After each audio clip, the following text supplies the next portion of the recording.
Nous vous y invitons, frères et sœurs, avertissez ceux qui vivent dans le désordre, réconfortez ceux qui sont abattus, soutenez les faibles, faites preuve de patience envers tous.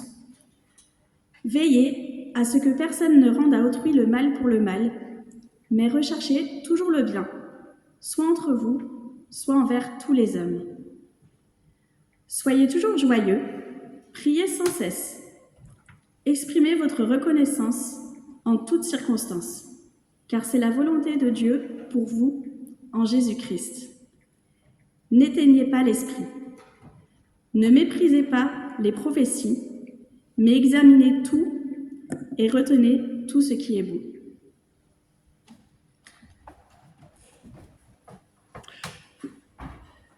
Examinez tout avec discernement et retenez ce qui est bon. C'est par ces versets que Robin Sauter, notre président de conseil régional, a adressé un message au synode le week-end dernier. Examinez tout avec discernement, retenez ce qui est bon. Oui, c'est ce que Paul écrit aux chrétiens de Thessalonique, une église qu'il a lui-même fondée quelques années auparavant et avec laquelle il garde une correspondance.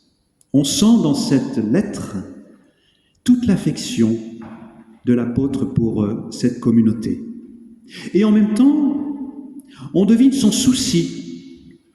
Il espère que cette communauté discernera, saura discerner ce qui est bon. Alors, certes, les toutes premières communautés chrétiennes n'avaient pas beaucoup de repères et de boussoles pour s'orienter.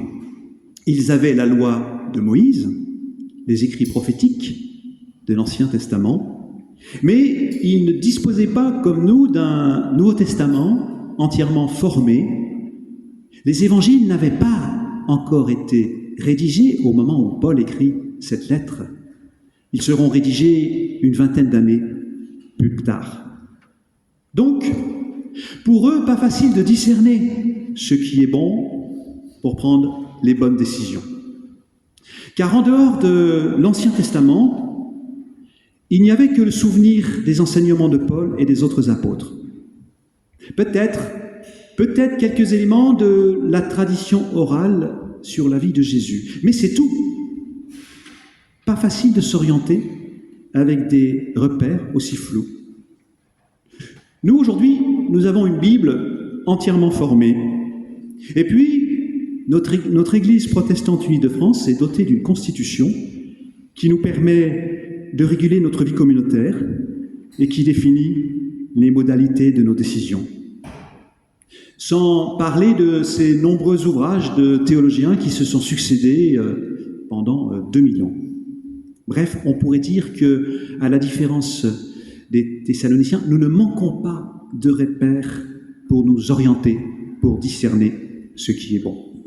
Par contre, nous vivons dans un contexte totalement différent de celui des Thessaloniciens. Rendez-vous compte, 2000 ans ont passé. Nous sommes, en particulier, dans une société en perpétuel mouvement. Et même, pourrait-on dire, avec une cadence qui s'accélère. Ne serait-ce que sur le plan technologique, les évolutions sont si rapides. Depuis le début de l'ère industrielle, nos modes de vie ne cessent de changer. Et aujourd'hui encore avec l'intelligence artificielle qui envahit un peu tous les domaines de notre existence.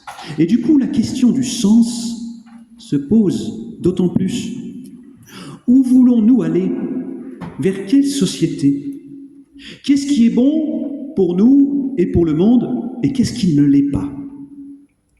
Comme l'a écrit le philosophe Paul Ricoeur, notre société technologique, c'est une société qui est consciente de ses moyens, mais qui est aveugle sur ses buts.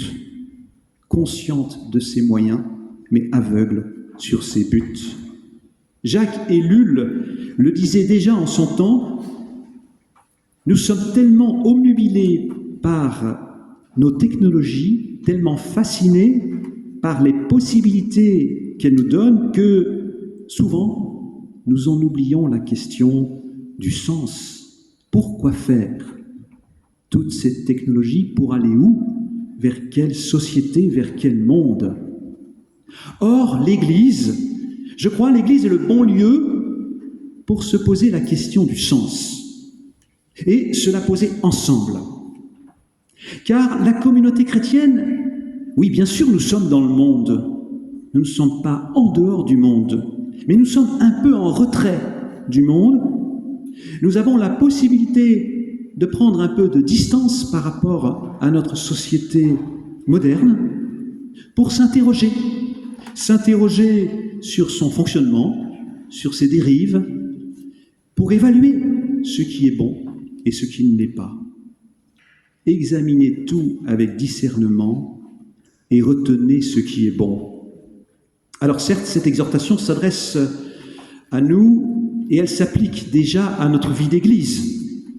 C'est le but de nos synodes.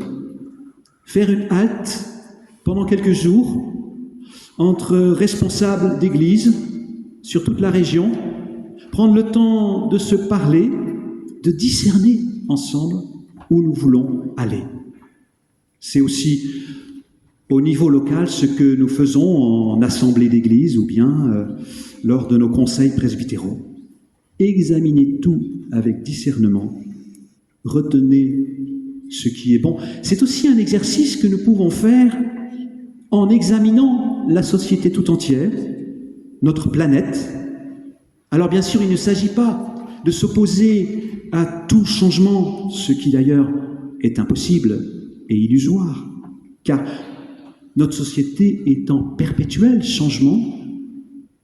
Elle ne peut pas, comme ça, se figer d'un coup dans une immobilité totale, et d'ailleurs ce n'est pas souhaitable, mais il s'agit plutôt de s'interroger sur le sens de ces changements, sur les impacts de ces changements dans nos modes de vie, dans nos relations, dans notre rapport les uns avec les autres, notre rapport avec les autres êtres vivants aussi. Qu'est-ce qui est bon et qu'est-ce qui ne l'est pas? Et comme vous le savez, à l'heure actuelle, justement, se déroule à Belém la COP30, la 30e conférence internationale pour le climat.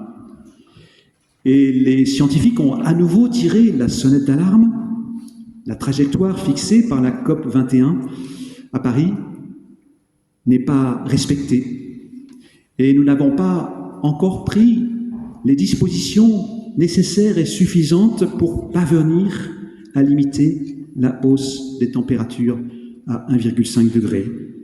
Et les émissions de carbone continuent à augmenter. Alors oui, la question se pose. Et je reprends là les mots de Robin, notre président du conseil régional. Pourquoi l'humanité ne parvient pas à faire des choix pour que notre planète reste habitable? Pourquoi laisse-t-on les pouvoirs politiques et économiques donner la priorité au productivisme, à la chasse aux migrants, au développement de l'intelligence artificielle? Retenir ce qui est bon. Retenir ce qui est bon, c'est aussi laisser de côté ce qui ne l'est pas. Et le synode du week-end dernier a réaffirmé sa foi en l'Église universelle. L'Église universelle, c'était notre thème. C'était le sujet principal. Le synode a réaffirmé sa confiance en l'amour universel de Dieu. Cet amour universel qui nous conduit, du coup, à pratiquer l'accueil inconditionnel de chacune et chacun. Et donc, par conséquent, nous sommes appelés à résister aux discours qui divisent, qui sèment la haine ou le ressentiment, les Français contre les migrants, les chrétiens contre les musulmans, les hétérosexuels contre les LGBT, etc., etc. Hélas, aux États-Unis, mais aussi en France, des gouvernements succombent à la tentation de mettre en place une justice à deux vitesses, avec ceux qui ont des droits et ceux qui n'en ont pas, avec d'un côté les heureux élus et de l'autre les exclus. J'ai retenu cette phrase de Madeleine Barrault, citée par notre ami Yves Grelier lors du synode. je cite cette phrase, « L'Église a été instituée pour le monde. » L'Église n'est pas là pour elle-même, elle a été instituée pour le monde. Elle est dépendante de lui, car elle est à son service. Elle en est dépendante par sa solidarité dans l'humain et dans la souffrance, à la suite de son maître. Alors chaque fois que l'Église essaie d'obtenir une situation privilégiée ou simplement protégée, chaque fois qu'elle essaie de se retrancher derrière les murs de ses cathédrales, ou dans sa théologie, ou dans son histoire, alors elle s'étiole. Fin de citation. Oui, c'est donc notre raison d'être que de discerner ce qui est bon aussi pour le monde. Alors, vous allez me dire, oui, mais en quoi nous, chrétiens, nous serions mieux outillés que les autres pour réfléchir à cette question? Alors, je ne dis pas que nous sommes mieux outillés que les autres, mais en tout cas, ce que je sais, c'est que la Bible nous donne des repères sur ce qui est bon et sur ce qui ne l'est pas. Dans les évangiles, bien sûr, mais aussi déjà dès les premières pages de la Genèse, dans le poème de la création, au premier chapitre de la Genèse, il y a ce refrain, vous vous en souvenez, ce refrain qui revient comme un leitmotiv à chaque strophe. « Et Dieu vit que cela était bon. » Dieu vit que cela était bon. Figurez-vous que c'est le même mot que l'apôtre Paul utilise ici dans ce texte que nous avons lu. Ainsi, on peut supposer qu'en rédigeant sa lettre aux Thessaloniciens, il avait sous les yeux la traduction grecque de Genèse 1, avec cette phrase, ce refrain, « Et Dieu vit que cela était bon. » Ainsi, je comprends que, en tant que chrétiens, oui, nous sommes appelés à discerner ensemble ce qui est bon pour notre Église, mais aussi pour le monde et pour la création tout entière que Dieu a voulu bonne. Dans une deuxième lettre, Paul adressera aux Thessaloniciens cette exhortation qui va dans le même sens et que je voudrais vous lire pour conclure. « Que notre Seigneur Jésus-Christ et Dieu, notre Père qui nous a aimés, vous encourage et vous affermisse en toute œuvre bonne comme en toute parole bonne. » Amen.